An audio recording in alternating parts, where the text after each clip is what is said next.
পরের জনকে যুক্ত করি। মহিউদ্দিন আপনাকে যুক্ত করা আছে, বলেন আপনি। জি, হ্যালো। হ্যাঁ, বলেন। হ্যাঁ, কথা শোনা যাচ্ছে ভাইয়া? হ্যাঁ, কথা শোনা যাচ্ছে, বলেন। আচ্ছা, আমার একটা মানে প্রশ্ন ছিল, সেটা হচ্ছে ইসলামী পরিভাষায় ঈমানের সংজ্ঞাটা একটু যদি আমাকে ক্লিয়ার করতেন। ইসলামের পরিভাষায় ঈমানের সংজ্ঞা হচ্ছে অন্ধবিশ্বাস, যেটাকে বলা হয়। আমি আপনাকে হুম, সেই সরাসরি তাফসীর গ্রন্থ থেকেই দেখাচ্ছি।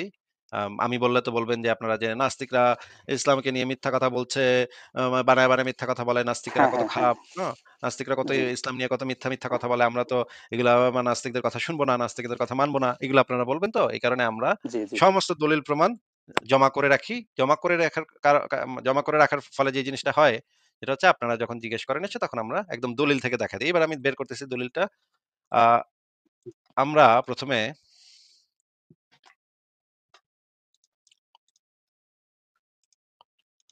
হ্যাঁ, আমরা ১ম এ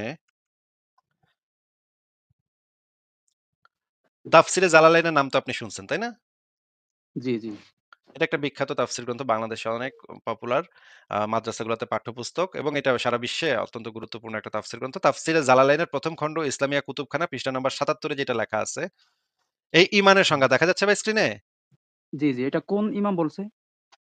সেগুলা নিচে দেখতে পাবেন। কে কি বলছে সেটা নিচে দেখতে পাবেন। আগে এটা ঈমানের সংজ্ঞা, এই জিনিসটা দেখা যাচ্ছে কিনা সেটা বলেন। জি, জি, জি।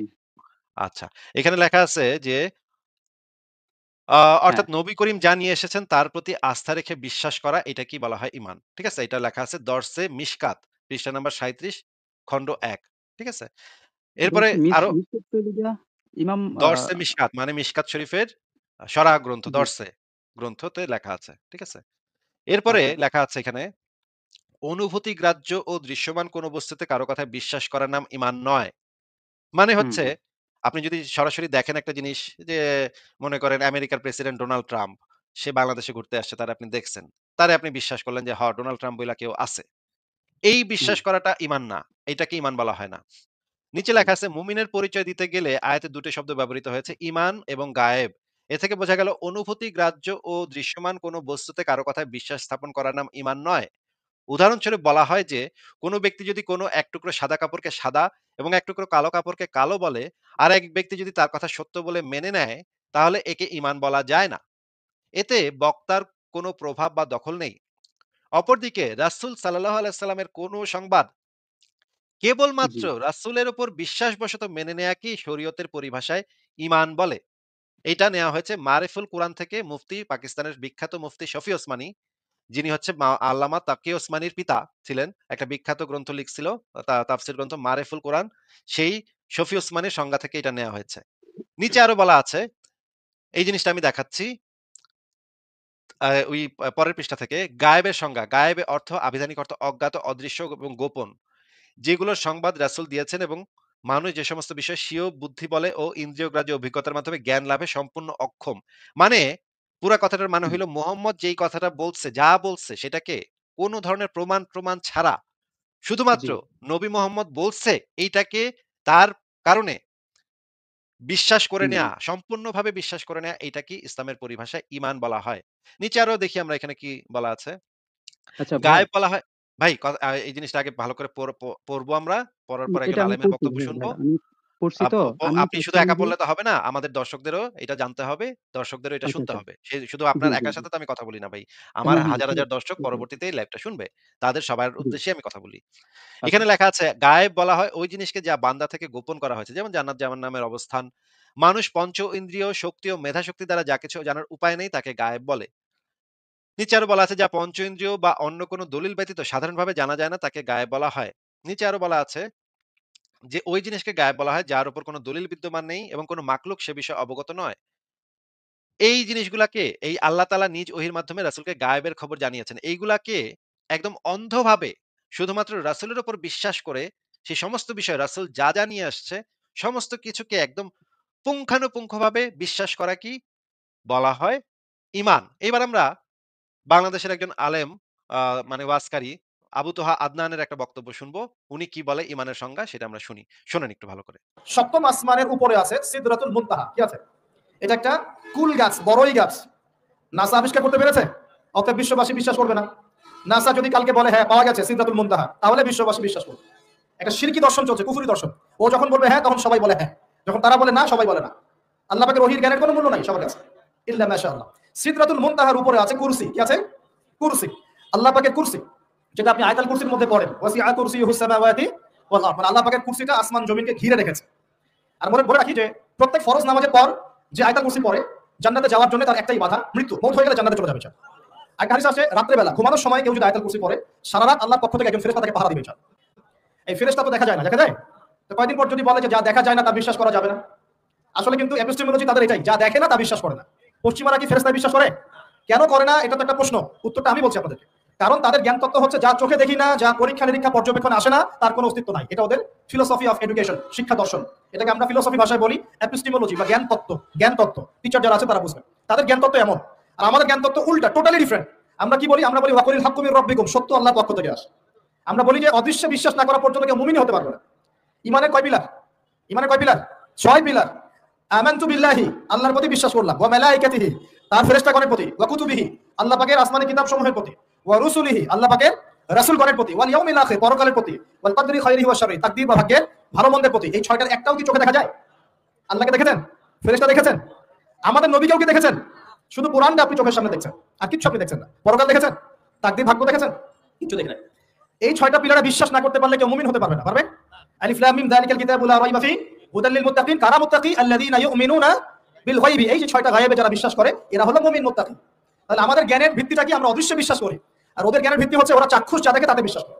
এই জায়গাতেই তো পার্থক্য জ্ঞানতাত্ত্বিক। এই কারণেই ওরা ফেরেশতা বিশ্বাস করে না, আল্লাহ বিশ্বাস করে না, নবী রাসূলগণে বিশ্বাস করে না। তারা বলছে আল্লাহর সন্তান আছে, নাউযুবিল্লাহ। হ্যাঁ, তারা আসমানি কিতাবে বিশ্বাস করছে না, তারা ধর্মের কনসেপ্টে বিশ্বাস করছে না, তারা পরকাল, পুনরুত্থান, হাসর, কিয়ামত, মিজান, ফুলসিরাত কিছুই বিশ্বাস করে না। বিশ্বাসগত পার্থক্য এখানে। এখন মুমিন মুসলিম হিসাবে আমরা বিশ্বাস করি আল্লাহ পাকের ফেরেশতা আছে না নাই? আছে। এখন এই ফেরেশতারা 8 জন ফেরেশতা, বড় বড় 8 জন ফেরেশতা, তারা আল্লাহ পাকের আরশটাকে ধরে রেখেছে। কয়জন ফেরেশতা?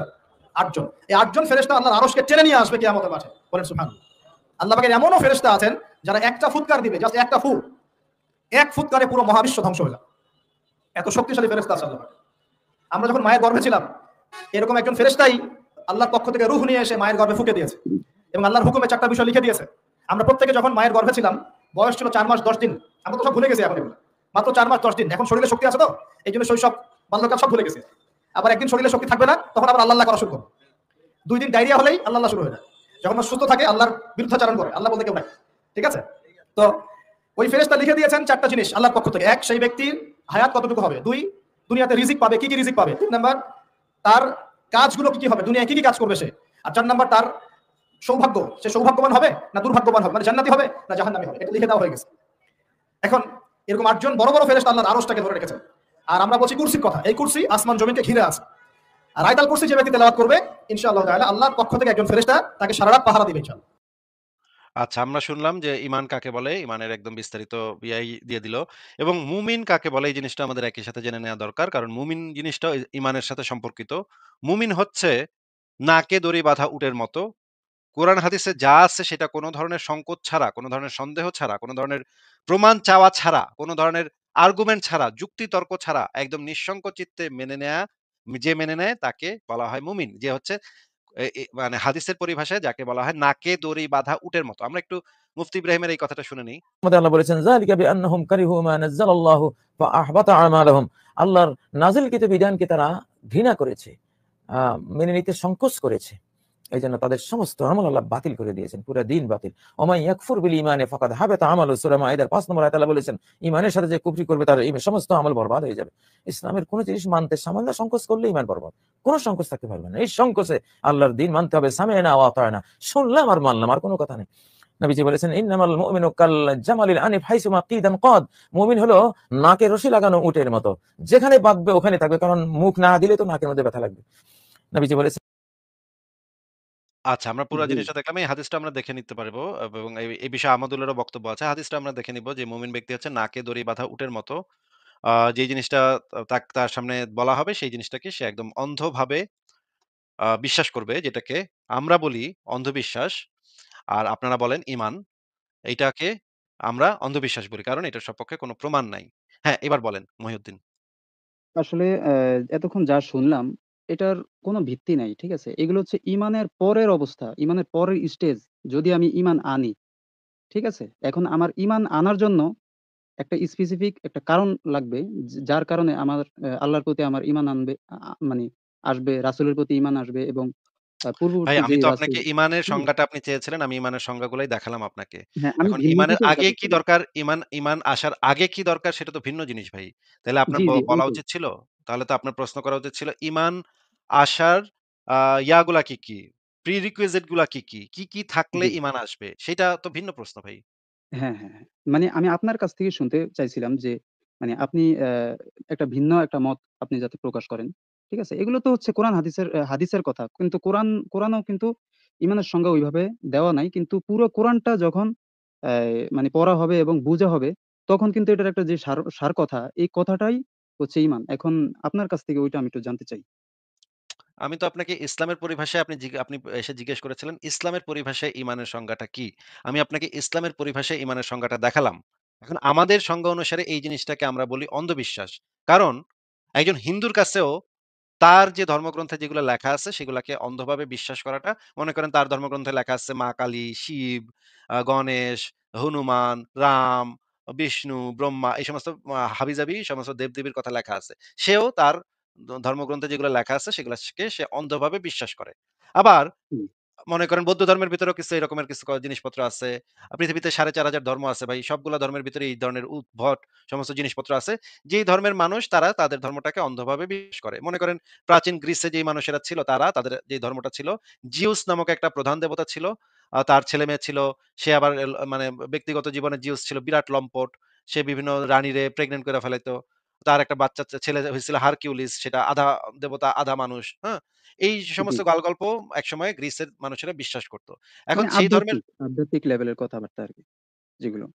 না, এগুলা কোনো আধ্যাত্মিক লেভেলের কথাবার্তা না। এগুলা প্রত্যেকটা জিনিসই আ মানে মানে বাস্তব, তারা মনে করত বাস্তব জগতে এরকমের জিউস নামক একটা শারীরিক দেবতা আছে, যেই দেবতাটা আসমানে বসবাস করে। এই রকমের প্রাচীনকাল থেকে এরকম হাজার, হাজার ধর্ম ছিল ভাই। এখনো আছে হাজার, হাজার ধর্ম। প্রত্যেক জি। ধর্মের মানুষই তাদের ধর্মটাকে অন্ধভাবে বিশ্বাস করে। কোন প্রমাণ ছাড়াই অন্ধভাবে বিশ্বাস করে। এই জিনিসগুলাকে আমরা বলি অন্ধবিশ্বাস। আর রাইট, আপনারা রাইট। বলেন ঈমান। মনে করেন আপনার কাছে এটা ইসলামের ঈমান, হিন্দু ধর্মের কাছে হিন্দু ধর্মের ঈমান। হ্যাঁ? হিন্দু ধর্মের ঈমান হ্যাঁ। হইলো আবার মা কালীরে বিশ্বাস করা, শিবরে বিশ্বাস করা, এরকম কোন প্রমাণ ছাড়া। তারাও কোন মানে প্রমাণ-টমাণ চাবে না। হিস্টরি গুলা যদি বিশ্বাস করি ওইটাই ঈমান। তাই তো না, আপনি না, বলতেছেন? হিস্ট্রি গুলা না।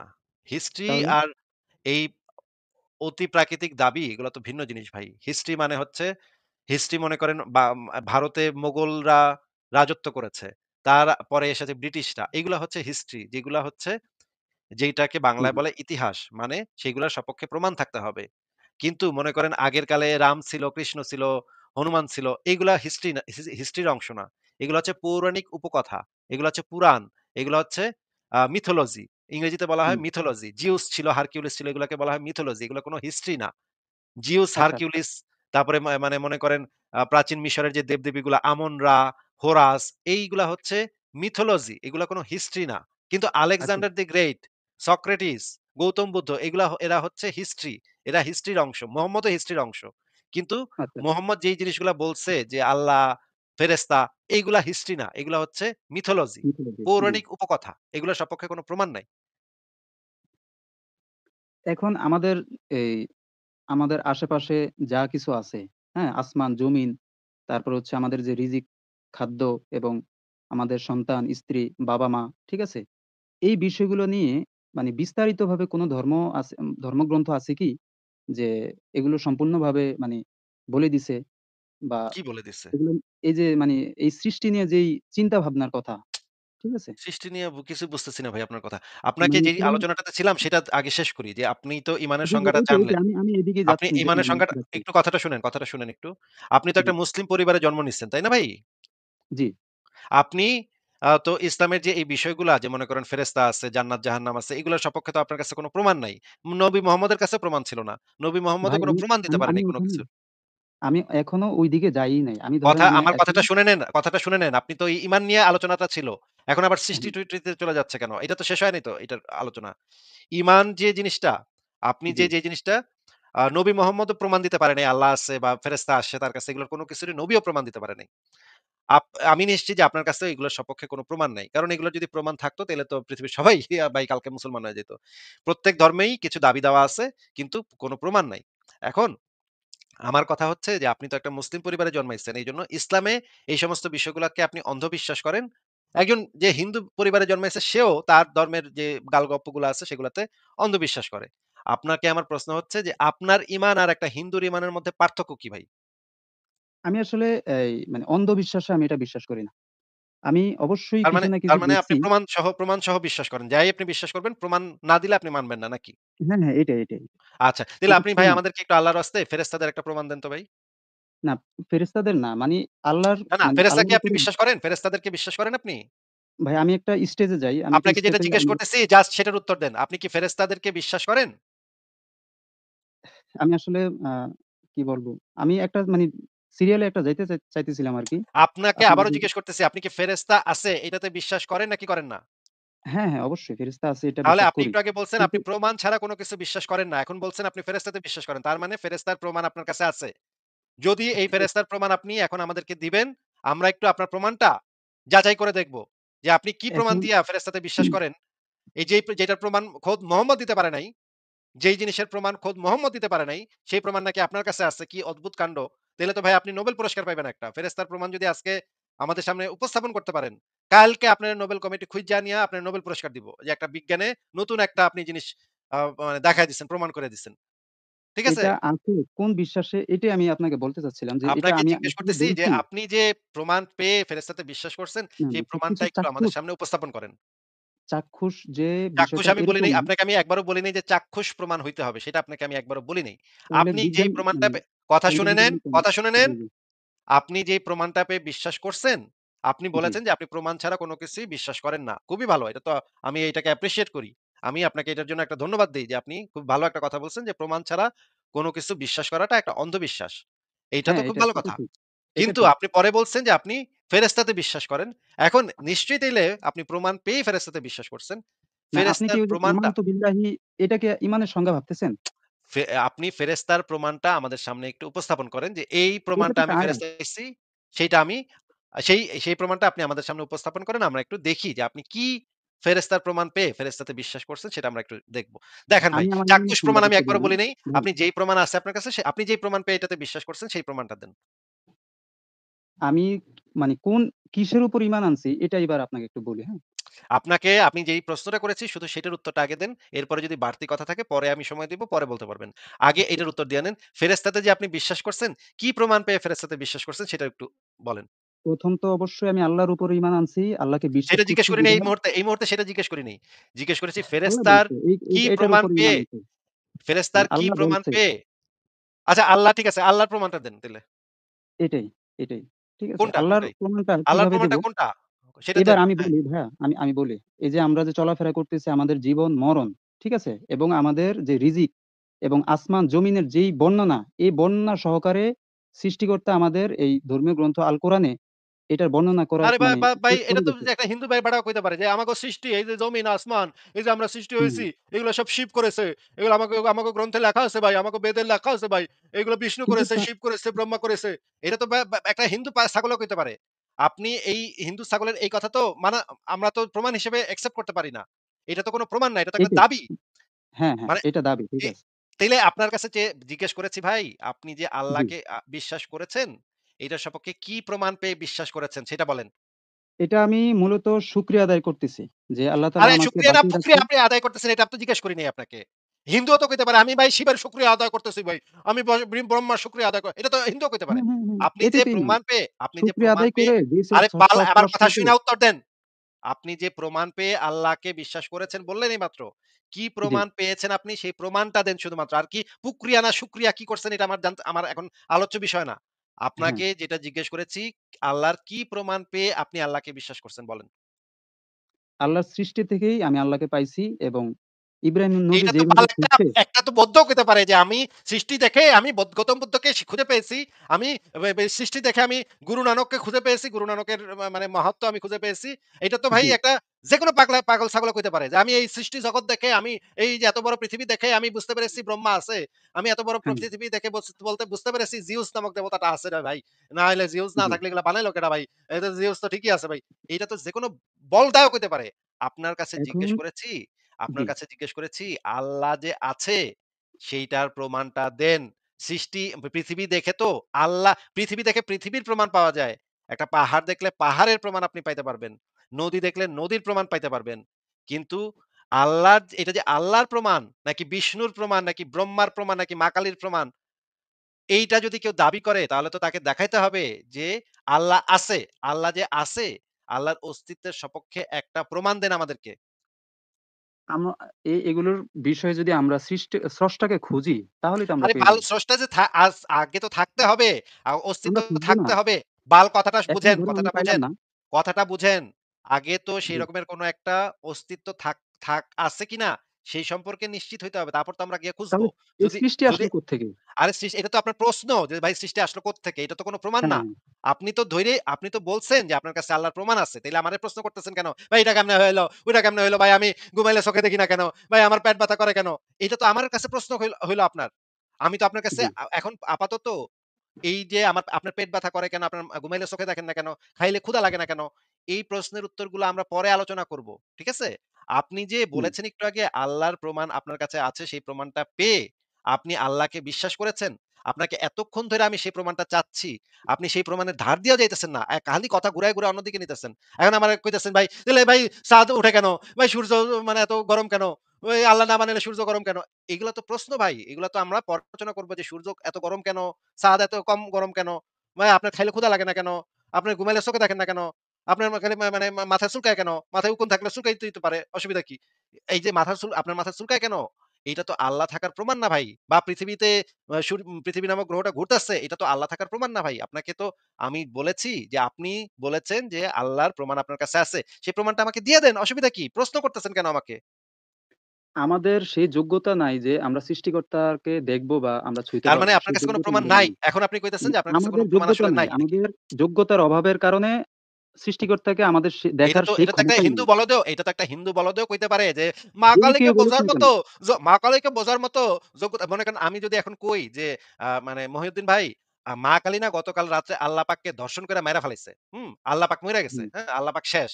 এখন আপনি যদি বলেন আমারে আসিফ ভাই আপনি এটা কইলেন আল্লাহ এটার কি প্রমাণ আছে? আমি যদি কই ভাই এইটা বোঝার মতো যোগ্যতা আপনার নাই ভাই। মহিউদ্দিন ভাই আপনার তো এটা বোঝানোর মতো আপনার জ্ঞান নাই ভাই, এত যোগ্যতা নাই। হ্যাঁ, হ্যাঁ, আল্লাহ এটাই পাকরে স্বাভাবিক। কারণ আল্লাহ পাকরে গতকাল আপনাদের রাত্রে জ্ঞান মা কালী আর রেপ আমাদের কইরা জ্ঞান তো একরকম না। আল্লাহ পাক কালকে রাত্রে শিবের যে লিঙ্গটা আছে না সেটা দিয়ে আল্লাহ পাকরে অনেকক্ষণ রেপ করছে। পিছন দিয়া, হ্যাঁ? এবং আল্লাহ পাক ওই ফাইটা, ফাইটা রক্ত বাইরায় আল্লাহ পাক ওই যে আরশের উপরে পইড়া চিতায় আছে। এটা যদি এখন আপনারে আমি বলি এবং তারপরে যদি হ্যাঁ, বলি হ্যাঁ। যে ভাই আপনার তো বুঝনের ভাই ক্ষমতা নাই ভাই, আপনার তো জ্ঞান নাই। এই কথাটা তো আল্লাহ পাক গতকাল রাত্রে ধর্ষণের শিকার হয়ে মারা গেছে এটার সপক্ষে কোনো প্রমাণ হবে না। তাই না? জি। এখন তাইলে আমরা যে আপনি বাবা-মার আপনি ঘরে যে আপনি তার জন্মগ্রহণ মানে করলাম আপনার কাছে প্রমাণ হইল যে না, আল্লাহ না পাক ভাই। আছে। আপনার কাছে আমি এখন আপনার কথা শুনে আমরা যেটা তো বলতে বুঝলাম পারি ভাই কথাটা এখন শুনেন, আমি যদি বলি যে কথাটা আমরা শুনেন, যে কথাটা বাবা-মা শুনেন, কথাটা শুনেন। হ্যাঁ, আপনার কথা শুনে যেটা বুঝলাম যে আপনি বলতে চাচ্ছেন আপনার কাছে আল্লাহ পাক থাকার, আল্লাহ পাকের অস্তিত্বের সপক্ষে একটা প্রমাণ আছে। প্রমাণটা যখন জিজ্ঞেস করলাম আপনি ঘুরায় ফিরা কইলেন, "ভাই এটা বুঝনের ক্ষমতা আমাগো নাই ভাই। আমাদের জ্ঞান নাই ভাই। আমরা এটা এত বড় আল্লাহ পাক এটারে বুঝনের মতো সামর্থ্য আমাদের নাই ভাই।" এইটা হইতেছে আপনার আল্লাহ পাক থাকার প্রমাণ। যে আমাগো সেই জ্ঞান নাই। এইটা হইতেছে আপনার আল্লাহ পাক থাকার প্রমাণ। যেই একই কথা একটা হিন্দু বাড়াও কইতে পারে যে, "ভাই ব্রহ্মা, বিষ্ণু, শিব এইডা বোঝনের মতো ক্ষমতা আমাগো নাই ভাই। ওগুলো আছে কিন্তু ওগুলা বোঝনের ক্ষমতা আমাগো নাই ভাই।" এইটা একই কথা প্রাচীন গ্রিসের যে দেবদেবীতে বিশ্বাস করত জিউস, তারপরে অন্যান্য দেবদেবী অ্যাপোলো এই বেটারাও ওদের কাছেও যদি জিজ্ঞাইতাম, "ভাই তোমার যে জিউস আছে এটার প্রমাণ কি ভাই? তোমরা যে কইতাছো জিউস আছে, এর প্রমাণ কোথায়?" সে বলবে যে, "ভাই এটা তো বোঝনের ক্ষমতা আমাকে নাই ভাই। আমরা তো মানুষ ভাই। ওরা তো অনেক বড়, বড় দেবদেবী। ওগুলো বোঝনের ক্ষমতা আমাকে নাই।" তো এই ধরনের কথা তো যেকোনো বালছালই কইতে পারে। যেকোনো বালছাল ধর্মের বালছাল লোকজন আইসা বলতে পারে যে, "এগুলা বোঝনের ক্ষমতা নেই।" এইটা তো ওই ধর্মের যে দেবতা বা আল্লাহ এগুলার সপক্ষে কোনো প্রমাণ হইতে পারে না। আমরা তো সেই জিনিসটাকে মাইনে নিতে পারি না যে তোমার এই কথাটা যে আমাকে এত জ্ঞান নাই সুতরাং প্রমাণ হয়ে গেল আল্লাহ আছে। এটা তো প্রমাণ হয় না ভাই। আপনি কি মানে আপনার কি মাথা কি একটু কাজ করতেছে না ভাই? আপনি বুঝতেছেন না যে এইটা কোন যুক্তি হইতে পারে না, কোন প্রমাণ হইতে পারে না যে আমাকেও জ্ঞান নাই। এইটা তো যুক্তি না ভাই, এটা তো কোন প্রমাণও না। তাইলে আপনি যে তখন কইলেন যে আপনার কাছে প্রমাণ আছে। এতক্ষণে আমি বুঝলাম যে আপনার কাছে কোন প্রমাণ নাই। আপনি অন্ধবিশ্বাস করেন। যেহেতু আপনার বাপ-মাই মুসলমান ছিল ছোটকাল থেকে শিখাইছে আপনারে আল্লাহ আছে, আল্লাহ আছে, আল্লাহ আছে। আপনিও না, মানে না ছোটকাল ভাই, ভাই, আপনারা যদি ভাই। আমি শিখাইতো আমি আপনারা যদি আমি শিখাইতো কৃষ্ণ আছে, কৃষ্ণ হাদিস আছে, কৃষ্ণ আছে, তাইলে আমি আপনি আইসা হাদিস, আমারে কইতেন ইজমা, কিয়াস আপনি ভাই। আপনি আইসা আমারে কইতেন যে, "ভাই, আসিফ ভাই আপনি কৃষ্ণরে বিশ্বাস করেন না কেন? কৃষ্ণ তো আছে ভাই।" আমি জিজ্ঞাসা কৃষ্ণ আছে প্রমাণ কোথায় ভাই? আপনি কইতেন যে, "ভাই এত কিছু বোঝেনের তো আমাগো এত ক্ষমতা নাই ভাই, আমাগো জ্ঞান নাই ভাই। আমরা তো মানে এত অনেক বড় তো। শিবের লিঙ্গ তো ভাই অনেক বড় ভাই। এত বড় লঙ্ঘ বোঝানোর ক্ষমতা নাই ভাই। আমাগো মানুষ এবং ক্ষমতা নাই ভাই।" এইটা হইতেছে আপনার প্রমাণ যে শিবের লিঙ্গ সত্য। আল্লাহ সত্য। এখন যদি কেউ আইসা কয় শিবের লিঙ্গ দিয়া আল্লাহরে দর্শন করে মাইরা লাইছে, এটাও তো সত্য। কারণ হচ্ছে কি? কারণ ভাই আমাকে তো জ্ঞান নাই ভাই। আরশের উপরে কি হইতাছে আপনি কি দেখতে পারবেন ভাই? কিন্তু আমি কইতাছি যে শিবে তার শিবলিঙ্গ দিয়া আল্লাহরে দর্শন করে মাইরা লাইছে। কথা সত্য। তাইলে কি এটা কি প্রমাণ হইল কোন? আমার এই দাবিটার সপক্ষে কি এটা কোন প্রমাণ হইল? ভাই আপনাদের কি ভাই একটু বুদ্ধি-শুদ্ধি কাজ করে না? আপনার কি মাথা একটু কাজ করে না? আপনি কইলেন, এইজন্যই আপনাকে জিজ্ঞেস করলাম। আপনি নিজে বলছেন যে আল্লাহর প্রমাণ আপনার কাছে আছে, আপনি প্রমাণ দিবেন। তারপর আপনি আবার আবার জিজ্ঞাসা করলেন, "ভাই চাক্ষুষ প্রমাণ?" "না, আমি তো চাক্ষুষ প্রমাণও চাই নাই। আপনার কাছে যেই প্রমাণ আছে দেন।" আপনি সেটাও দিলেন না। কইলেন এখন শেষমেশ এসে কইলেন, "ভাই আমাগো এত ক্ষমতা নাই ভাই। জ্ঞান নাই ভাই। এত বুঝনের এত জ্ঞান নাই।" তাইলে ভাই আপনার আমাগো বুঝনের জ্ঞান নাই তাইলে আপনার বুঝনের জ্ঞানটা কোত্থেকে আইলো ভাই? আপনার যে জ্ঞানটা আইলো, সেই জ্ঞানটা আপনি কিভাবে যাচাই করছেন সেই জ্ঞানটা সত্য? তাইলে সেটা বলেন যে আপনি কিভাবে আপনার কাছে যে এই জ্ঞানটা আইছে, এটা আপনি যাচাই করছেন কেমনে যে এই জ্ঞানটা সত্য? বলেন এবার এটা। এখন আমি আসলে মূল কথা হচ্ছে যে আমার সৃষ্টিকর্তাকে তো আমি অবশ্যই খুঁজতে হবে। আরে খুঁজে নিতে সৃষ্টিকর্তা হবে না? থাকবে, আছে কিনা, অস্তিত্ব আছে কিনা সেটা তো আগে সিওর হইতে হবে। তারপর তো খোঁজাখুঁজি তো ভাই। আমাদেরকে আমি তো সৃষ্টি করলো কে? মনে করেন পং, পং, চিং, চাং লোকটারে কি আপনি খুঁজতে পারবেন বলেন তো? না, না, ওইটা আমি বলতেছি না। আপনি পং, অন্য পাং, কথায় চিং, যাচ্ছেন। চাং পং, পাং, চিং, চাং নামক একটা বেড়ার অস্তিত্ব আছে এটা তো আগে আমাদের জানতে হবে। তারপরে আমি না হয় খুঁজতে পারবো তারে নাকি? না, না, না। কই থাকে না কি করে? অস্তিত্বকে আল্লাহ সৃষ্টি করে। মানে আরে কথাটা আমার কথাটা আল্লাহ কথাটা সৃষ্টি করে কথাটা অস্তিত্বকে। কথাটা শুনে কথাটা বুঝে উত্তর দেন। চ্যাং, চ্যাং, পিং, পুং নামক এক ব্যাটারে আপনি আমি তো তো ভাবতেছেন যে খুঁজতে পাইরাবো না। হ্যাঁ, আগে তো আমার সেই রকমের সেই নামের একটা ব্যাটা আছে দুনিয়াতে। সেই অস্তিত্বটা আমার জানতে হবে যে সেই রকমের একটা ব্যাটা আছে। এরপরে তো আমি তারে খুঁজতে বাইরামু কি বাইরামু না এরপরে আমি ডিসাইড করমু। দরকার হইলে খুঁজতে বাইরামু, দরকার না হইলে বাইরামু না। কিন্তু আগে তো সেই ব্যাটার অস্তিত্ব থাকার একটা প্রমাণ লাগবে। আপনি তো এখন পর্যন্ত সেইটার অস্তিত্বের সপক্ষে প্রমাণ দিতে পারতেছেন না। তাইলে এটা খুঁজতে বাইরামু মানে কি আমার কি মানে মানে পাগলা কুত্তায় কামড়াইছে আমারে যেটার অস্তিত্বের সপক্ষে কোন প্রমাণ নাই এটা আমি খুঁজতে বেরামু। কেন খুঁজতে যিনি বেরামু? ও আমার কি ভাই, অদ্ভুত যিনি কথাবার্তা? অস্তিত্ব যিনি অস্তিত্ব সৃষ্টি করেন, তাকে খুঁজে নিতে হয়। সে আইসা আপনার আরে কাছে অস্তিত্ব আইসা ধরে সৃষ্টি যে দিবে না। করছে সেটা তো আপনি আগে আমাদেরকে প্রমাণ করবেন যে সে অস্তিত্ব করছে। না, না, না। সে যে আছে সেটা তো সে আগে সে প্রমাণ অন্য করবেন। লেভেলে। তারপরে সে সে যিনি যে সৃষ্টি আছে করছেন, সে তিনি যে অন্য আছে লেভেলে আছে বিধায় অস্তিত্বকে সে সৃষ্টি করতে পারছে। এই কথা তো যেকোনো বালের মানে মনে করেন দেওয়ানবাগী পীর সাহেবের যে মানে অন্ধবিশ্বাসী মুরিদ সেও তো কইতে পারে আমাগো দেওয়ানবাগী পীর সাহেব আল্লাহর সাথে বয়ে, বয়ে চা খায়। এগুলা ভাই অন্য লেভেলের কথা জ্ঞান নাই আমাগো এত জ্ঞান নেই আমরা বুঝনের জ্ঞান নাই। আপনারা এগুলা বুঝবেন না। কিন্তু আমাগো দেওয়ানবাগী পীর সাহেব আল্লাহর লগে বয়ে, বয়ে টঙের দোকানে চা খায়। ৭ আসমানের উপরে একটা টঙের দোকান আছে। সিদরাতুল মুনতাহার নিচে ওই টঙের দোকান। ওইখানে বয়ে, বয়ে আল্লাহ আর মানে দেওয়ানবাগী পীর সাহেব চা খায়। আমি জিজ্ঞেস করলাম যে, "ভাই এটার প্রমাণ কি ভাই? প্রমাণ কোথায়?" বলে যে, ভাই এত বুঝনের ক্ষমতা নাই ভাই। আপনাকে ক্ষমতা হইব না ভাই এত কিছু বুঝনের। আপনারা কি ৭ আসমানের উপরে বুঝবেন এগুলা?" এই সমস্ত বালছাল কথা তো কোন যুক্তি বা প্রমাণ না ভাই। এগুলা তো জাস্ট আপনি একটার পর একটা দাবি করে যাইতেছেন। যে আপনারা আল্লাহ এটা আপনার এটা করছে, ওটা করছে। কিন্তু একটাও আপনি প্রমাণ দিতে পারতেছেন না। এখন পর্যন্ত আমি আপনার কাছে প্রমাণ চাইলাম, সেই আল্লাহ যে আছে যেটা আপনি একটু আগে বলছেন প্রমাণ ছাড়া আপনি মানেন না। এখন তো দেখতেছি যে না আপনার কথা মিথ্যা, আপনি মিথ্যা কথা বলছেন। ভাই সৃষ্টিটাই আপনাদের সাথে অস্তিত্ব। সৃষ্টিটাই অস্তিত্ব প্রকাশ করে। সৃষ্টি কিসের অস্তিত্বের মানে কি স্রষ্টার প্রকাশ? অস্তিত্ব। আপনি এটা আপনি যেমন ধরেন, এটা যে সৃষ্টি এটা আপনারা কে কইল? মহাবিশ্ব যে সৃষ্টি এটা আপনি পাইলেন কোথায়? তাহলে এটা কি? আপনি কিভাবে সংজ্ঞায়িত করবেন এটাকে? এটা তো কোন সৃষ্টি-ফৃষ্টি না। এটা তো উদ্ভব। মহাবিশ্ব তো উদ্ভব হইছে। হ্যাঁ, কে উদ্ভব শক্তির করল? শক্তির কোন শুরু এই বা শেষ শক্তিটা নাই। আসলো কোত্থেকে? শক্তির আরে যে একক আমরা শক্তির তো কোন শুরু বা শেষ নাই। এটা তো যেকোনো বিজ্ঞান বইয়ের ১ম পাঠ হচ্ছে এটা শক্তির অবিনশ্বরতার সূত্র। শক্তি শুধুমাত্র এক মাধ্যম থেকে আরেক মাধ্যমে রূপান্তরিত হতে পারে। শক্তির কোন বিনাশ নাই, শক্তির হ্যাঁ, কোন হ্যাঁ। শুরু নাই। এটা আদি যেটা অনন্ত। অধিকরণে জি, যেটা আদি একদম। এবং অনন্ত। এটার কোন শুরু নাই, শেষ নাই। এটা শুধুমাত্র হুম। এক মাধ্যম থেকে আরেক মাধ্যমে রূপান্তরিত হয়। আচ্ছা, এখন আমি ওটা অফ করলাম ওই কথা। কি এখন কথা অফ আমি করলেন? বলি কি কথা অফ জি, করলেন? আপনি আমাদের যেই কথাতে আছিলাম সেই কথা শেষ করেন। না, শক্তির না, তো ওইটা কোন আমি তো বললামই। শক্তির আমি তো কোন এই সৃষ্টির মধ্যেই শক্তির স্রষ্টার তাইলে এখানে অস্তিত্ব খুঁজে পেয়েছি। আরে এখানে আল্লাহ ফাল্লাহ সাল্লাহ এগুলা কোত্থেকে আইলো? না, না, আমি আল্লাহ শক্তির বলি তো নাই। কোন আমি আল্লাহ শক্তি বলি না। আমি স্রষ্টা শক্তির বলছি। তো শক্তির তো কোন সৃষ্টি বা বিনাশ হয় না। তাহলে সৃষ্টি কোত্থেকে আসলো? আপনি যে বলতেছেন সৃষ্টি, এই সৃষ্টি জগৎ এগুলো তো কোন সৃষ্টি না। এগুলো তো তাহলে শক্তির একটা রূপ। বিশ্বজগতের মানেটা কি? আরে সৃষ্টি বিশ্বজগতের জগৎ মানেটা তো কি? কিছু হয় না। আমরা আশেপাশে যেই অবজারভেবল ইউনিভার্স দেখতেছি সেটা তো শক্তির একটা রূপ এবং শক্তির তো কোনো বিনাশ বা শুরু নাই। তাহলে আমরা কেন? এই আমরা কেন? আমরা এই যে কথা বলতেছি আমরা তো সব শক্তির একটা রূপান্তর। আমাদের শরীরে যে পদার্থ দিয়ে তৈরি, যে মৌলিক পদার্থগুলো দিয়ে তৈরি সেগুলো তো শক্তির একটা রূপ। আমরা তো আবার ম এখন আবার আমরা মিলায় যাবো। আমরা মাটিতে মিশে যাবো, সেগুলো আবার মৌলিক পদার্থে হয়ে যাবে। যৌগিক পদার্থ হয়, যৌগিক পদার্থ থেকে আবার মৌলিক পদার্থে পরিণত হইতে পারে। সেখান থেকে আবার শক্তিতে আমরা ফেরত যাবো। তার মানে এই যে এখন বর্তমানে যেইভাবে ধরেন মানুষের যে অন্যায়, অত্যাচার, অবিচার, ঠিক আছে? একজন আরে আরেকজনের প্রতি সেগুলো তো ক্ষোভ, পরের জিনিস। আপনি তো আগে আমাদেরকে প্রমাণ দেন যে আপনার এগুলো সমাধান হবে কিভাবে? আল্লাহ ফাল্লাহ যে কিছু আছে সেটার কি প্রমাণ আপনার কাছে আছে? এখন আবারও না, সেই এখন জিজ্ঞেস আমি করতেছি। সৃষ্টিকর্তার কথা বলছি। মানে না সৃষ্টি আমি আপনাকে স্রষ্টাকে আপনাকে যেটা খুঁজছি। আপনাকে আপনি এখন আবার বলতেছেন খুঁজছেন। তার মানে আপনার কাছে আপনি তো একটু আগে বলছেন যে আপনার কাছে আল্লাহর প্রমাণ আছে। এখন আবার এখন আপনি সেটা খুঁজতেছেন, আপনি যেহেতু না, আমি খুঁজতেছেন। খুঁজছি আপনার কাছে। ভাই আপনি তাহলে আমাকে তাহলে আপনি মিথ্যা আমার কথা বললেন কেন? স্রষ্টার মিথ্যা হ্যাঁ? কথা কেন বলছিলেন তখন না, যে না, আপনার এটা কাছে আমি আল্লাহর বিশ্বাস করছি। কিন্তু আপনি এবার আমি না ধরেন আপনি ওইটাকে তো সাইডে রাখলাম। আপনি তো এবার আপনি তো আপনাকে বলেন জিজ্ঞেস নাই করছি তখন। যে আপনি তো তখন বলেন নাই। আপনি তো তখন বলেন নাই যে আপনি বিশ্বাস করছেন। আপনি তো তখন বলছেন যে প্রমাণ ছাড়া আপনি কোন কিছুই বিশ্বাস করেন না এবং আল্লাহর নাকি প্রমাণ এই আপনার যে কাছে প্রমাণ আছে। এটাই তো। আর কি প্রমাণ চাই? আমি এই যে কথা বলতেছি আমি এটা নিজে তো এটা তো হচ্ছে গিয়ে মা কালীর প্রমাণ। একজন হিন্দু যদি এসে কয় যে এটা তো ভাই মা কালীর প্রমাণ। এটা আল্লাহর প্রমাণ কই থেকে হইলো? এটা মা কালী আল্লাহরে অবশ্যই মানে উনি যদি মা আল্লাহ কালী আল্লাহ হিসাবে পাকের তার আল্লাহ স্রষ্টাকে পাকের মেনে থাকে। আল্লাহ পাকের মা কালী আল্লাহ পাক গতকাল রাত্রেও তো মা কালী আল্লাহ পাককে ধর্ষণ করে মেরে ফেলাইছে। এটা তো এটার প্রমাণ ভাই। এই যে সৃষ্টি জগৎ আমরা দেখছি এত বড় মহাবিশ্ব, এটাই তো প্রমাণ করে মা কালী গতকাল রাতে আল্লাহ পাককে পাছা মেরে মানে ধর্ষণ করে একদম ফাড়ায় ফাড়ায় ফেলায় মাইরা ফেলাইছে ভাই। এভাবে আল্লাহ কথা বিশ্বাস। বলবেন না। একটু কেন? মানে একটু না, আপনি না, না। আমি না কখনো আপনাকে কোনো কটু কথা বলছি? আপনাকে কোনো কটু কথাই আমি বলিনি। আমি আল্লাহকে বলছি যে আল্লাহ হচ্ছে একটা বর্বর, অসভ্য, ইতর। কোরআনের ভিতরে যে কথাগুলো লেখা আছে আল্লাহর নামে। এত বড় লুচ্চা, এত বড় বদমাইশ, এত বড় হারামি আর তো মহাবিশ্বে আর কোনো একটা সত্তা থাকতে পারে না। যেইটা কার কাফেরদেরকে আল্লাহকে আপনি এটা বলতেছেন? কাফেরদেরকে কার আল্লাহকে? আপনার না? ইসলামের আল্লাহ এটা উনার একটা উপরে কেন এত ক্ষেপা? অত্যন্ত নোংরা। এই যে আপনাদের আল্লাহ মানে আমাদের কেন গলা কাটতে এত বলছে। ক্ষেপলেন কেন? উনার গলা উপরে কাটতে এত বলছে। ক্ষেপার কারণটা কি? আমাদের গলা কাটতে বলছে। আমরা যদি ইসলাম ধর্ম ত্যাগ করি তাইলে বলছে এই আল্লাহ আর আল্লাহর পেডোফাইল নবী মোহাম্মদ, লুচ্চা নবী মোহাম্মদ। এরা বলে গেছে যে কেউ হ্যাঁ, যদি ইসলাম ধর্ম ত্যাগ করে, লুচ্চা নবী মোহাম্মদ, ধর্ষক নবী মোহাম্মদ বলে গেছে কেউ যদি ইসলাম ধর্ম ত্যাগ করে, তার গলা কাটতে, তার জবাই করতে, ভাইয়া, কল্লা ফালাই দিতে, ভাইয়া, গর্দান উড়ায় দিতে।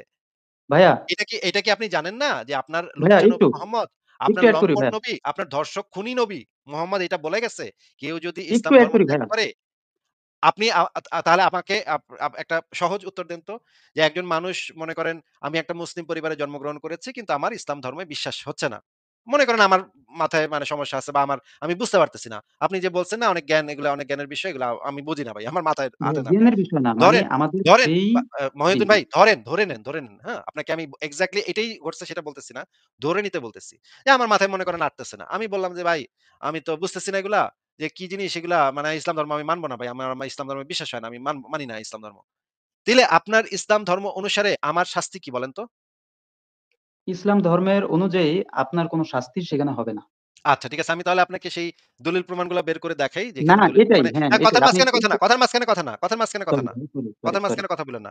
আপনাকে আমি তাহলে দলিল প্রমাণগুলা বের করে দেখাই যেখানে বলা আছে যে ইসলামে এই জিনিসটার বিধানটা কি সেটা আমরা একটু হাদিস থেকে দেখে নিই। এই হাদিসটা একটু পড়েন তো ভাইয়া ভাই কোরআন থেকে মুয়াত্তা একটু মালিকের। দেখেন। না, হাদিস না। আমি হাদিসে বিশ্বাসী না। তাইলে আপনি তো কোন মুসলিমই না। হাদিসে বিশ্বাস করা না করা মানে কোন না, না, না, মুসলিমই না। না, না। সব বিধান সম্পূর্ণ শরিয়ত আমি কোরআনকে মানি, হাদিসকে মানে নয়। আপনি আহলে কোরআন। সেটা আমি বলব না। আহলে কোরআন ভাবেন আর যাই ভাবেন, আমি সম্পূর্ণভাবে কোরআন থেকেই সবকিছুর সমাধান দেওয়ার চেষ্টা করি। মানে কোরআন থেকে দেয়ার চেষ্টা করেন। হাদিস আচ্ছা আপনি আলমা, আমাদেরকে ইজমা, কিয়াস এগুলো আমি করি না। কোরআন থেকে একটু ৫ ওয়াক্ত নামাজের রেফারেন্সটা একটু দেখান তো ভাই। ৫ ওয়াক্ত নামাজই নাই। এই নামাজ নাই, সলাত আছে, সলাত। আচ্ছা ৫ ওয়াক্ত নামাজ নাই। ঠিক আছে আপনি একটু সলাত হজের সংযোগ নিয়ম স্থাপন কানুনগুলা, সম্পর্কে হজ স্থাপন করার আছে। নিয়ম কানুনগুলা কোরআন থেকে একটু বের করে দেখান তো ভাই। কোরআনে যে হজ করার যে এইগুলো তো আসছে ইজমা কিয়াস থেকে। আপনি কি বললাম? আমি এগুলোর কিছুই আপনাকে তো ধার ধারে হাঁটি না। আপনাকে তো আমি সেটা কোথা থেকে আসছে সেটা জিজ্ঞেস করিনি আপনাকে। এগুলো মানুষ তৈরি করছে, মানব রচিত। মানে আপনি এই যে যা মানে কিছু দেখতেছেন নামাজ, রোজা, ঠিক আছে? এগুলো সব মানব রচিত এবং মানে আল্লাহর সাথে ধৃষ্টতা ছাড়া কিছুই না। আপনি কোরআন ছাড়া আর কিছুই মানেন না। হাদিস-টাদিস কিছুই মানেন না। জি। আচ্ছা ঠিক আছে। তাহলে আমরা একটু কোরআনের কয়েকটা আয়াত একটু দেখি। যে সেখানে কি লেখা আছে আমরা একটু দেখে নিই আগে। কোরআন ঠিক আছে আপনি কোরআন মানেন না ঠিক আছে বুঝলাম অসুবিধা নেই। হাদিস মানি না, সেখানেও কোরআন না। সেখানেও আপনি ধরা খাবেন। আপনি কোরআন মানলেও ধরা খাবেন, বড় ধরনের ধরা খাবেন। আচ্ছা, আচ্ছা ভাই ঠিক এই আছে। এই আয়াতটা একটু আমাদেরকে পড়ে শোনান তো। কোরআনের ৩৩ নম্বর সূরার ৩৬ নম্বর আয়াতটা একটু পড়ে শোনান তো এখানে কি লেখা আছে? আরেকটা দেখান দয়া করে। আরবি, স্ক্রিনে আরবি দেখা আয়াতটা যাচ্ছে। দেখছি। স্ক্রিনে দেখা যাচ্ছে। দেখেন, দেখেন। আরবি, আরবি। এটা তো বাংলা আসছে।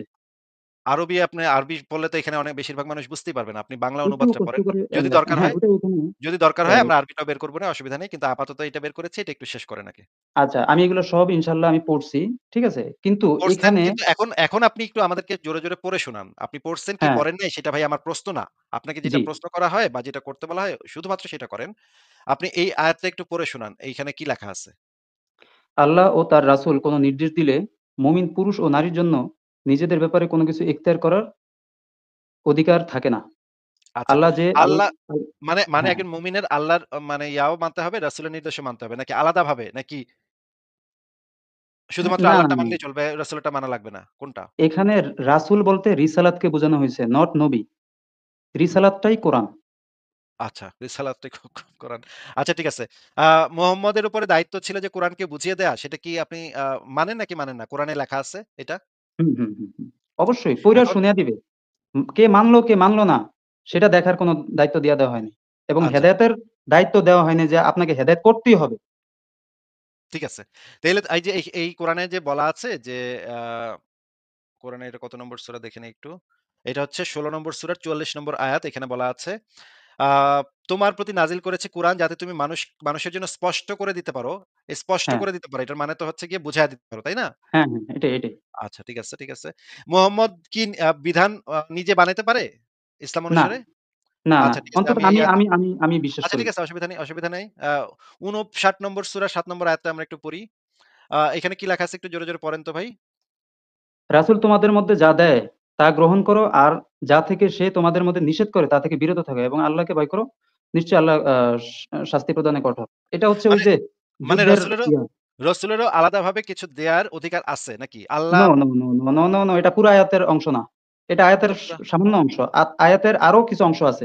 না ওইটা হচ্ছে এইটা তো পুরা আয়াত। যুদ্ধের যেই গনিমতের মালগুলো এগুলো যে আনছে, আনার পরে এগুলা হচ্ছে ভাগ বন্টন করে দেওয়ার পরে আল্লাহ কোরআনের আয়াত নাজিল করছে যে আল্লাহ রাসূল যা দেয় তোমরা তা থেকে গ্রহণ করো আর যা থেকে সে তোমাদেরকে নিষেধ করে ওইটা বিরত থেকে। আপনি পুরো আয়াতটা নিয়ে আসেন। এই কারণে আমি আমি কোরআনের পু ফুল আয়াত আমি চাইছিলাম। আমি পুরা আয়াতটাই নিয়ে এসেছি। কিন্তু আপনি বোধহয় বলতে চাচ্ছেন যে এর আগের আয়াত পরের আয়াত নিয়ে আসতে নাকি? হ্যাঁ, হ্যাঁ, এর আগের ওটা তো এটা একটা চ্যাপ্টার তো। এই যে হ্যাঁ, এই ভার্স এটা একটা চ্যাপ্টার। ঠিক আছে। তাইলে আপনি আমাদেরকে একটু বলেন যে মুহাম্মদের বাবার নাম যেন কি ছিল ভাই? আব্দুল্লাহ। এই জিনিসটা কোরআনের কোথায় লেখা আছে একটু আমাকে দেখান। আপনি তো কোরআন ছাড়া কিছু মানেন না। একটু আগে এটা বলেছেন। কি এবার ইমানের এটা একটু অংশ? না, মোহাম্মদের আপনি বাবার নাম আপনি জানাটা কি ইমানের ইমানের অংশ? অংশ কি অংশ না সেটা আমি জিজ্ঞেস করিনি। আপনি বলেছিলেন যে আপনি কোরআন ছাড়া কিছু মানেন না। এখন বলছেন যে আপনি মুহাম্মদের বাপের নাম ছিল আব্দুল্লাহ। এই জিনিসটা আপনি পাইছেন কোথায়? একটু আমাদেরকে দেখান। না, না, না। এটা আমার ইমানের অংশ নয়। আপনার ইমানের অংশ না কিসের অংশ সেটা তো জিজ্ঞেস করিনি। আপনাকে আমি প্রশ্ন করেছিলাম মুহাম্মদের ইতিহাস বাপের থেকে নাম তো কি? অন্য কেউ যদি বলে যে হ্যাঁ, রফিক, জাব্বার এখন যদি বলে তাহলে তো আমাকে ওইটাই মানে বিশ্বাস করতে হবে। ওটা জানা আর না ওমা জানা ওটা সমান। ওমা মানে কি আমি বুঝলাম না। আপনি তো একটু আগে বলেছেন আপনি কোরআন ছাড়া কোন কিছুই মানেন না। এটা আপনি নিজের না মুখে বলেছিলেন মুহাম্মদের না? বাবার নাম জানাটা কি আমার মানে এটা কি সাবজেক্টের মধ্যে পড়লো? যেই সাবজেক্টের মধ্যেই পড়ুক না কেন, আপনি তো নিজে মুখে বললেন যে মুহাম্মদের বাপের নাম আব্দুল্লাহ। এটা কি আপনি নিজ মুখ এটা দিয়ে ইতিহাস বলছেন নাকি? বলছে কিন্তু ইতিহাস এটা থেকে কি আমি মানছি যে মোহাম্মদের আমি কি তাইলে এটা আমার জীবনে না কোনো মানলে কাজে আপনি লাগছে? আমাকে উত্তর দিলেন কেন? না মানলে আপনি যদি নিজেই না মানেন তাইলে আপনি উত্তর দিলেন কেন? আপনি বলতেন আপনি জানি না ভাই। আমি মুহাম্মদের বাপকে আমি জানি না ভাই। কোরআনে তো আচ্ছা লেখা নেই সরি, তো। সরি, সরি, আপনি তো সরি। কোরআন আপনি থেকে কোন অ্যাঙ্গেলে বলছেন এটা আমার মানে ধারণা ছিল না। কারণ আমি অত পাকাপোক্ত না। আচ্ছা কোরআন নাজিল হইছে কত সালে? কোরআন নাজিল হইছে এটা আমাদের এই ধর্মীয় গ্রন্থ এটা শুধু যে কোরআন তা না। এটা আপনাকে এটা মানে জিজ্ঞেস করি একদম না ভাই আদম আলাইহিস সালাম ফালতু থেকে কথা কেন বলতেছেন ভাই? এত কথা তো আপনাকে জিজ্ঞেস করি নাই। কোরআন নাজিল হইছে কত সালে? সালটা বলেন। বা যদি এক্সাক্ট সাল বলতে না পারেন তাহলে একটা টাইম ডিউরেশন ও বলতে পারেন যে এত সাল থেকে এত সালের মধ্যে। বলেন। এই ৫৭০ এর আশেপাশে। এটা কোরআন থেকে কোথায় পাইছেন? ইতিহাস থেকে পাইছি ভাই। আপনি তাইলে আপনি মানে আপনি আপনি কি আপনি তো বুঝাচ্ছেন? বলছেন যে একটু আগে বলছেন কোরআন ছাড়া আপনি কোন কিছু মানেন না। তাইলে এটা আপনি কইলেন কিভাবে যে ৫৭০ এর পরে? এটা আপনি কিভাবে কোন কোরআন থেকে বলতেছেন এটা? আপনি তো ভাইয়া আমি কোরআন কোরআন ছাড়া কোন থেকে কিছু কোন মানেন না। কিছু মানি না তাহলে এর দ্বারা এই না যে ইতিহাসকে মানি না। মনে করেন কোন একজন ঐতিহাসিক বলছে যে অমুক সালে কোরআন লিখিত হইছে। সেই ঐতিহাসিকের কথা আপনি মানছেন। কিন্তু ওই আপনি হ্যাঁ, কিন্তু আপনি যেই হাদিসগুলা সহিহ হাদিস যেগুলা মুহাম্মদের খোদ সাহাবীদের কাছ থেকে বর্ণিত, সেইটা আপনি মানেন না। হাদিস আপনি মানেন না। যেটা হচ্ছে নবী কইছে, নবীর সাহাবীরা লিপিবদ্ধ করছে, তাদের তাবেঈনরা লিপিবদ্ধ করছে। এরই আপনি মানেন না।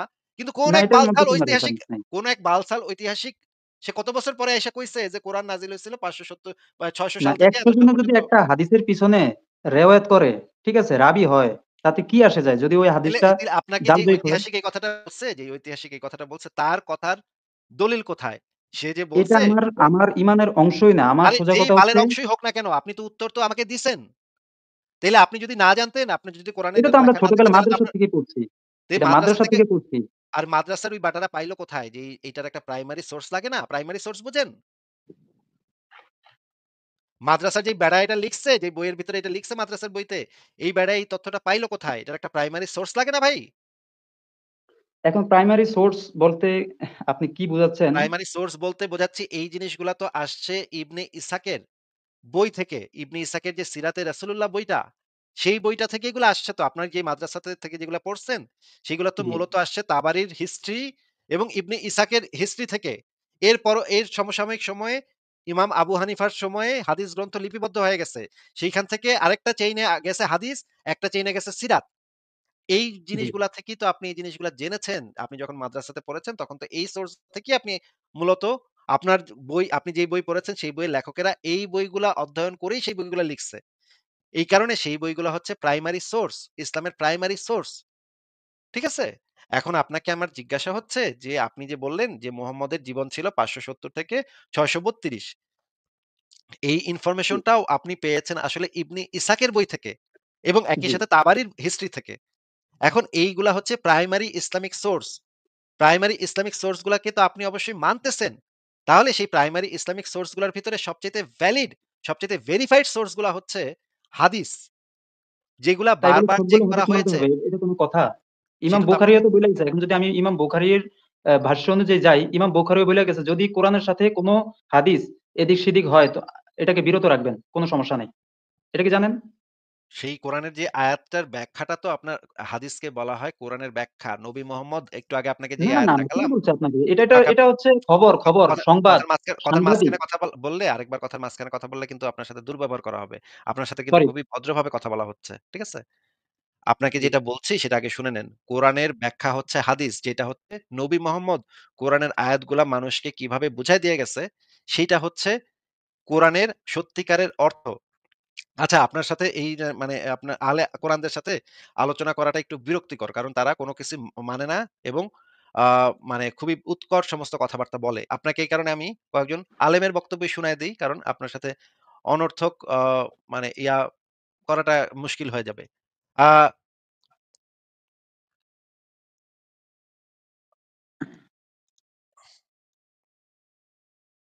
আমি একটু বের করতেছি, একটু অপেক্ষা করেন, হ্যাঁ?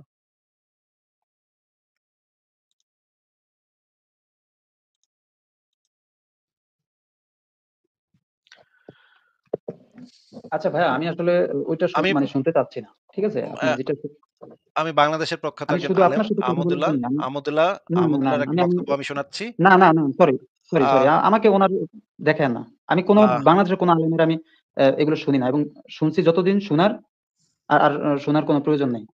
আচ্ছা, ঠিক আছে। তাহলে আপনি তাহলে চলেও যেতে পারেন, চাইলে চলেও যেতে পারেন। কিন্তু আমি এই বক্তব্যটা এখন শোনাবো একটু। এটাই আপনাকে এইটাই একটু আমি মিউট করে বলছি রাখি। আমার আপনাকে একটু মিউট করে রাখি। আপনারা তার দর্শক রসুলের কথা বললে সঙ্গে সঙ্গে মাথা নত করে ফেলা, মুখ ফিরায় না নেওয়া।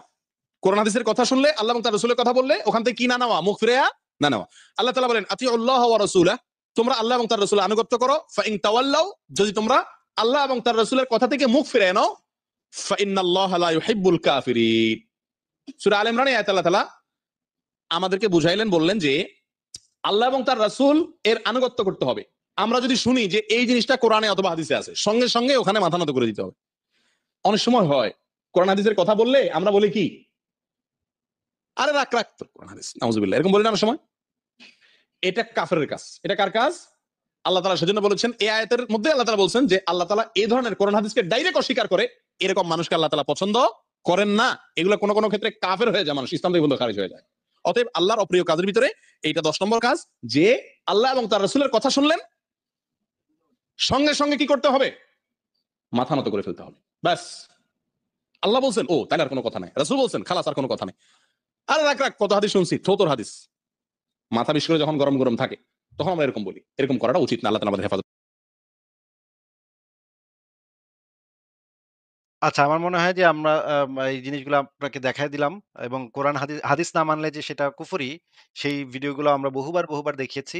আ এই আহলে কোরআনদের সাথে আসলে আলোচনা করে কোনো দিকে যাওয়া যায় না। কোনো মানে ফলপ্রসূ আলোচনাই হয় না।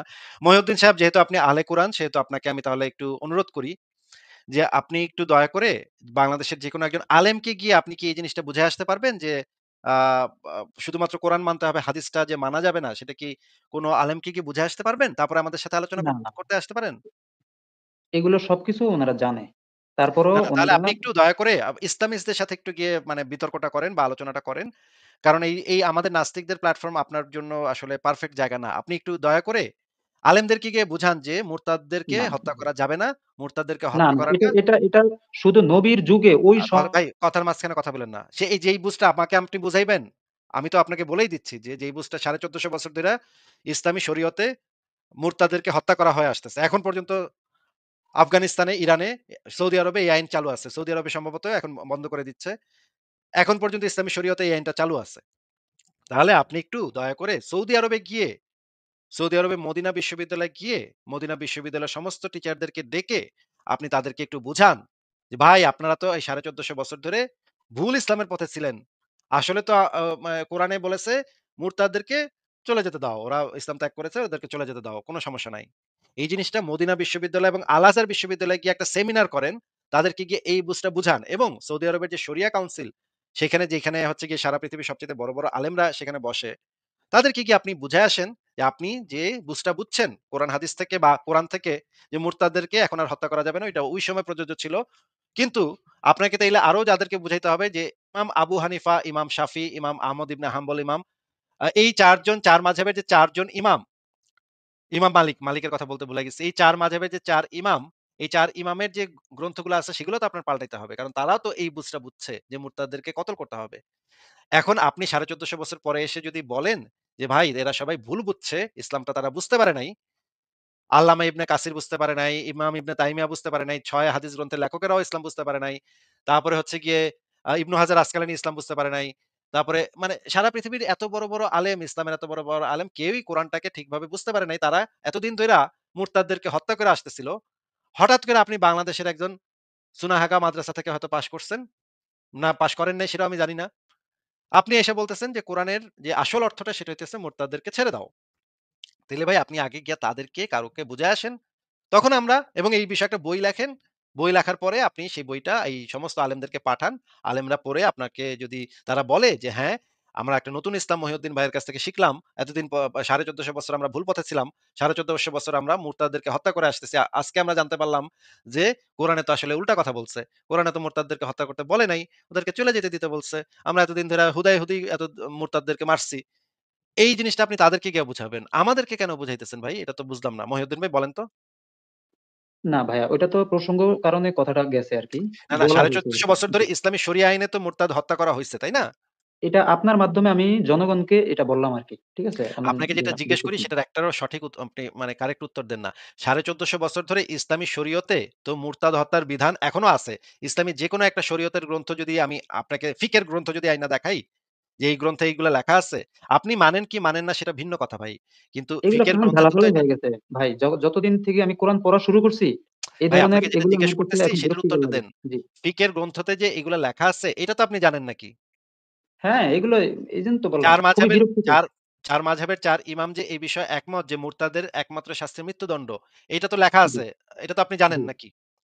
জি ভাই, এমনকি এই বিষয়টাও জানে না যে কোন জায়গায় কোন আয়াতে রাসূল বললে কি হবে আর কোন আচ্ছা, সে আয়াতে আপনার মতো নবী তো বললে তারা কি হবে। ভাইরে ভাই, ৪ মাযহাবের ৪ ইমাম তো আপনার মতো ভালো ইসলামটা বুঝতে পারে নাই। এটা তো আপনার বুঝতে হবে। আপনি তো এত বড় ইসলামের পণ্ডিত।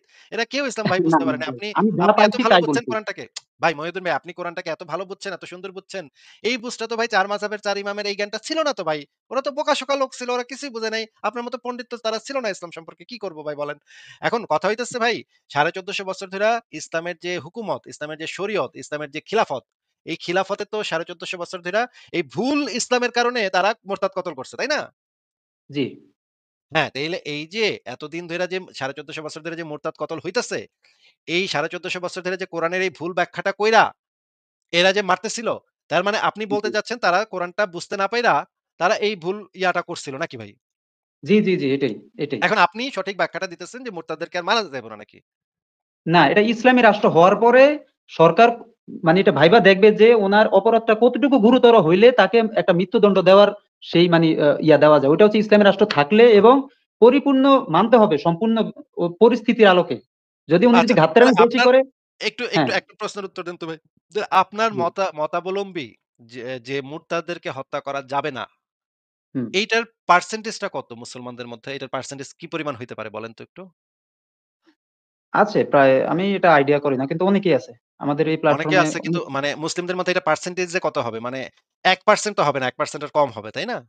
কারণ জানা আমি নাই, জানি জানা হানাফি নাই। আমি জানি হানাফি মাযহাবই বেশিরভাগ মানে বাংলাদেশ, ভারত, পাকিস্তানে হানাফি মাযহাব বেশি। হানাফি মাযহাবে বলে মুরতাদদেরকে হত্যা করা যাবে। ৪ মাযহাবের ৪ ইমামই বলে মুরতাদদেরকে হত্যা করতে হবে।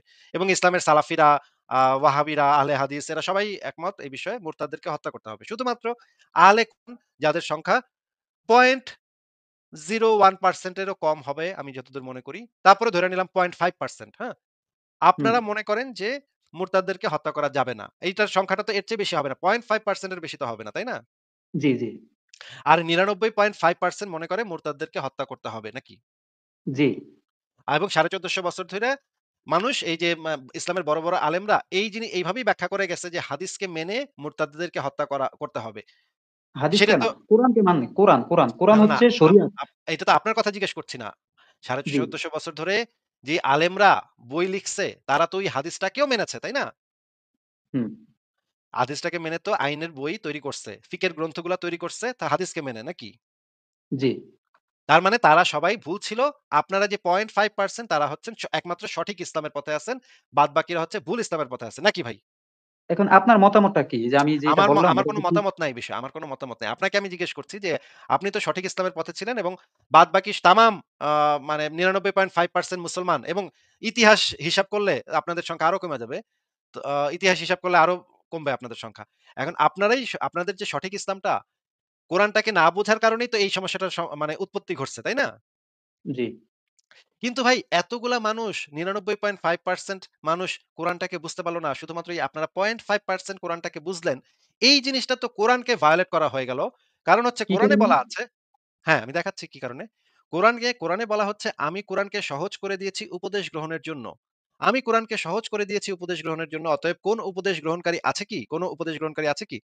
আরেকটা হুম, আয়াতে ২৭ এর ১ এ বলা আছে কোরআন হচ্ছে একটা সুস্পষ্ট কিতাব। হুম? এবং জি, আয়াতগুলো সুস্পষ্ট মুমিনদের জন্য হিদায়াত এবং সুসংবাদ। আরেক আয়াতে বলা আছে আরবি ভাষার কোরআন যাতে তোমরা ভালোভাবে বুঝতে পারো। এবং আরেকটা হুম, আয়াতে বলা আছে এই এমন এক কিতাব যার আয়াতগুলো জ্ঞানী কওমের জন্য বিশদভাবে বিস্তারিতভাবে বর্ণনা করা আছে। বিস্তারিতভাবে হুম, ব্যাখ্যাকৃত, হ্যাঁ? কোরআন। জি, জি, আরেকটা আয়াতে বলা আছে যে হিদায়াতের সুস্পষ্ট বর্ণনা রূপে এবং সত্য মিথ্যার পার্থক্যকারী রূপে কোরআনকে নাজিল করা হয়েছে। তাহলে এখন প্রশ্ন হচ্ছে যে এই এতগুলা আয়াতে বলা হয়েছে যে কোরআনকে সহজ করে নাজিল করা হয়েছে, কোরআনকে বিস্তারিতভাবে ব্যাখ্যা করে দেওয়া হয়েছে, সুস্পষ্ট করে দেওয়া হয়েছে, মুমিনদের জন্য সুসংবাদ হিসেবে নাজিল হয়েছে। কিন্তু আপনি বলতেছেন যে কোরআনটাকে এত সুস্পষ্ট, এত ব্যাখ্যা বিশ্লেষণ করে দেওয়ার পরেও নাকি পৃথিবীর ৯৯.৫% মুসলিম কোরআনটাকে বুঝতে পারে নাই। শুধুমাত্র ৫% প পয়েন্ট পায় পা ০.৫% আপনার মতো যারা আছেন তারা গুটি কয়েক মানুষ, আরো কম হবেন। কয়েকজনই নাকি কোরআনের সত্যিকারের অর্থটা বুঝতে পেরেছেন। এখন আমার প্রশ্ন হচ্ছে যে তাহলে তো আপনি কোরআনটাকেই ভায়োলেট করলেন। কারণ আল্লাহ বলছিল যে কোরআনটাকে সহজভাবে করে দিছে, সুস্পষ্ট এবং ব্যাখ্যা করে দিছে, বিস্তারিতভাবে ব্যাখ্যা করে দিছে। আল্লাহ এত ব্যাখ্যা করার পরেও বুঝলো মাত্র 0.5% যেটা সত্যিকারের বুঝলো মাত্র 0.5% আর বাদবাকিরা ভুল বুঝলো। ভাই আপনি তো আল্লাহকেও মানে বাঁশ মেরে দিলেন ভাই। আল্লাহও তো না, বোমা এটা মেরে খায়া এটা গেল। যারা বুঝে নাই তাদের ব্যর্থতা। আল্লাহ তো বলে দিছে অধিকাংশ লোকই ক্ষতিগ্রস্ত। অধিকের অংশটাই ক্ষতিগ্রস্ত সোজা কথা। মানে আপনি বলতে চাচ্ছেন আল্লাহ পাক মানে এত চমৎকার করে একটা বই লিখলো, এত সুস্পষ্টভাবে, এত পরিষ্কার ব্যাখ্যা বিশ্লেষণ সহ, তারপরেও ৯৯.৯ মানে 5% মানুষ এটার অর্থটা কিছু বুঝলই না। তারা ভুলভাবে ১৪৫০ বছর ধইরা কোরআন কোরআনের নাম দিয়া, আল্লাহর নাম দিয়া মুরতাদ কতল করে যাইতেছে। এরা বুঝলই না এখন পর্যন্ত। আল্লাহ যে এখানে এত সহজ করে দিল, এত মানে সুস্পষ্ট করে দিল, ব্যাখ্যা করে দিল, এরপরে এরা কেউ বুঝলো না। আপনি ১৪৫০ বছর পরে আইসা আসল কোরআনটা বুঝতে পারলেন। এরা কেউ বুঝতে পারল না। তাইলে তো ভাই আপনি আল্লাহরেও করে দিলেন। মানে বলদ বানায় দিলেন। কারণ আল্লাহ বলছিল যে কোরআনটাকে সুস্পষ্টভাবে, সহজভাবে যেন তোমরা বুঝতে পারো সেমনভাবে এবং আরবি ভাষায় নাজিল করা হয়েছে যেন তোমরা বুঝতে পারো। তাইলে তো আচ্ছা ভাই ভাইয়া, আল্লাহর আল্লাহ যেই কারণে সহজ করে দিছিল পুরা উদ্দেশ্যটাই আপনি ব্যর্থ করে দিলেন। আল্লাহ তো এখন আচ্ছা বেকুব ভাইয়া, হয়ে ভাইয়া, মুখে আঙ্গুল দিয়ে বয়া রইছে মনে হয় আরশে। যে আমি কি দিলাম? 99.5% মানুষই আমার কোরআনটা কিছু বুঝলো না। ভুলভাবে এখন মুরতাদ কতল করতেছে। এখনো মুরতাদ মাইরা যাইতেছে। আচ্ছা তাইলে ভাইয়া তো ভাই একটু কথা। আল্লাহর মানে মূল উদ্দেশ্যই তো আপনি ব্যর্থ করে দিলেন। কোরআনের মূল উদ্দেশ্য তো আপনি ব্যর্থ করে দিলেন, তাই না? এখন আমি যদি এই ১ কাপ ১ কাপ দুধের সাথে একটু চা মিশাই, এখন কি আমি চায়ের স্বাদটা পাবো না দুধের স্বাদ পাবো? ২ টার স্বাদই পাবেন আপনি। এই কারণেই হাদিসের সাথে আমরা কোরআন মিক্স করে এমন একটা ফ্লেভার তৈরি হয়ে গেছে যেটা মানি না সেটা কোরআন যেটাই না ফ্লেভার হাদিস। হয়ে থাকুক, সেটা তো আমার প্রশ্ন না তো ভাই। সেটা যেটাই হয়ে থাকুক। এই কারণে ১৪৫০ তো বছর হেদায়েত যারা আসতেছে না। ইসলামী শরীয়ত এবং খেলাফতে যেই আইন কানুন বিচার ব্যবস্থা চালু আছে এখন পর্যন্ত, এইটা তো জি, 99.9999 আমার হিসাব অনুসারে 99.99999% মানুষই কোরআন এবং হাদিসকে মিলায়ে এবং ইসলামী শরীয়ত কায়েম করছে ১৪৫০ বছর ধরে। সেখানে এটাই ভুল ছিল। আপনাদের সংখ্যা 0.00001% এরও কম। তাহলে তো সত্যি আপনারা যদি দাবি করেন কোরআনের সত্যিকারের বুঝটা আপনারাই শুধুমাত্র বুঝছেন, তাহলে তো আপনি কোরআনের যে মূল বিষয়টা যেটা আল্লাহ বলছে যে কোরআনকে সহজভাবে নাজিল করে দেওয়া হয়েছে, সেটাকেই তো আপনি ভুল প্রমাণ করে দিলেন যে আল্লাহ এমনভাবে লিখছে যে কেউ কিছু বুঝতেছে না। আলেমরাও বুঝে নাই, আরবি হাদিসের সাথে ভাষাভাষী হ্যাঁ, আলেমরাও কেউ কিছু বুঝলো না। হাদিসকে শুধুমাত্র ব্যাখ্যা আপনি স্বরূপ নির্ণয় করা হয়। ১৪৫০ বছর পরে বাংলাদেশ থেকে আয়া আপনি এটা কোরআনের অর্থটা আসল অর্থটা বুঝতে পারলেন না। ভাইয়া, হাদিসের সাথে যখনই উনারা ব্যাখ্যা স্বরূপ নিয়ে নিছে, তখন থেকে কোরআনের মূল যেই সেটা তো ভাই ভিন্ন বিষয়। আপনাকে যেটা আমি জিজ্ঞেস করছি যে, জি, আপনি তো আরবি ভাষাভাষী না। আপনার মাতৃভাষা তো আরবি না, তাই না? জি, এই যে আরব দেশের যে এত হাজার লক্ষ আলেম, হুজুর এত বড় বিশ্ববিদ্যালয়ে পড়ালেখা কইরা যে আলেম হইতেছে এরা কেউ আরবি মানে এই কোরআনের আসল অর্থটা বুঝতে পারল না। তারা কেউ কইতেছে না যে মুরতাদদেরকে ছেড়ে দাও। কেউ কইতেছে না আমি এমন কোন আলেম শুনি নাই জিন্দেগিতে যারা ইসলামের সত্যিকারের আলেম, একমাত্র পাকিস্তানের ২-১ টা আলেম যারা হচ্ছে না যারা হচ্ছে মানে ইউরোপ আমেরিকাতে ঘোরাঘুরি করার কারণে তারা এখন উল্টা-পাল্টায় গেছে। তাদেরকে অনেকে মুরতাদ বলে। সেই আলেম ছাড়া আমি কোন আলেমের মুখে ইতিহাসে আমি এমন কোন আলেমের মুখেই শুনি নাই। এত বই পড়ছি আমি। কোন আলেমের মুখেই শুনি নাই যে মুরতাদদেরকে ছেড়ে দাও। এটা আমি কোথাও শুনি নাই। কোন ৪ মাযহাবের ৪ ইমাম, হাদিস গ্রন্থের লেখক, কোন ব্যাখ্যা গ্রন্থ কোথাও আমি পাইনি এটা।